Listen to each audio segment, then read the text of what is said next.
A beautiful day greeted the men to the start of the ITU Tongyeong World Cup, the penultimate stop on the 2018 calendar. Spain's Vicente Hernandez and USA's Eli Hemming were among the favourites in a 64-strong field going into the race, but the Australian and Italian teams were also well represented with some real medal potential.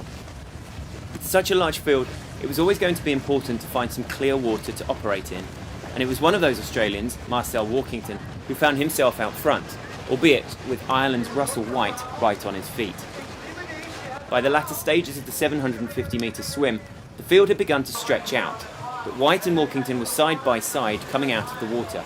Italy's Delian Statev and Belgium's Peter Dentenier likewise just behind them, with 15 seconds separating the top 22 athletes.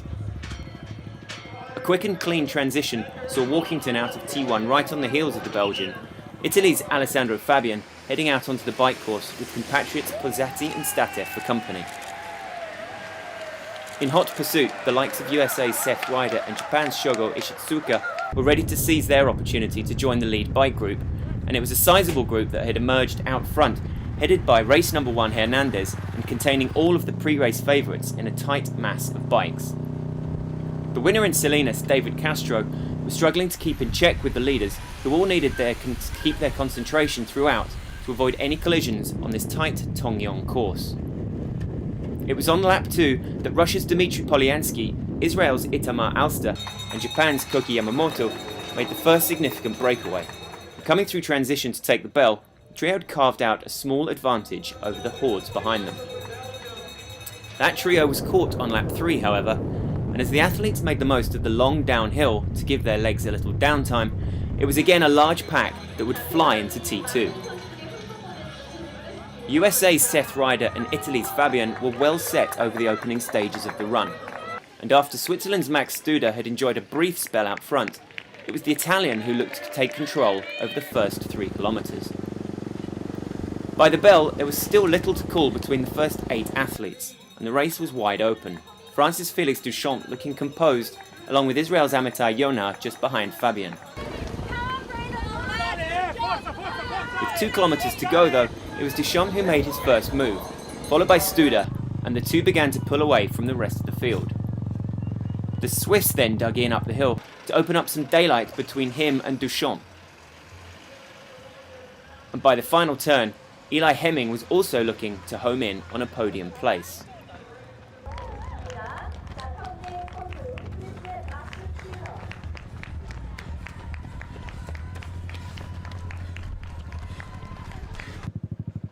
Out front, it was proving a classic battle for gold as the Frenchman made up ground on the downhill and then made his own move on the lead with 500 metres to go. Having at one point looked like he was a spent force, it was then Studer who was able to summon enough from his reserves to outsprint Duchamp in a dramatic finale and take a brilliant first World Cup gold.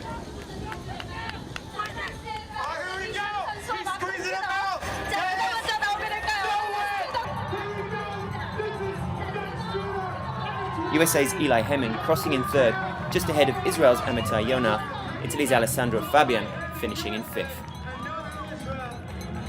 I was not expecting such a good race, but it's important now to get some already points for the Olympic qualification. I'm really happy now on my way to Australia. I'm going to spend my time there with the coach over the winter, so it was amazing for me to come here, and even with the top 10 I would be happy, but to finish on the podium on the first spot like this, it was amazing. I mean, I can't complain about a podium at the World Cup level. It's only the 3rd time in my life, so yeah, I'm happy, but I can't say I'm 100% happy. I really came for the win today, and getting food poisoning a few days ago was maybe bad luck, and maybe not do it today. So yeah, mixed feeling. Like, it's obviously always a good moment when you get on a World Cup podium, but yeah, again, I would lie if I was saying I was 100% happy. First little bit, I was feeling pretty rough, so I was kind of just holding on for dear life.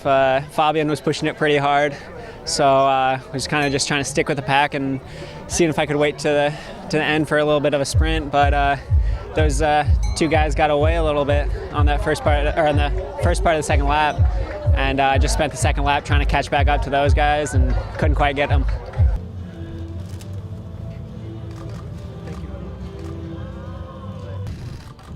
Let's have the ladies please join over here.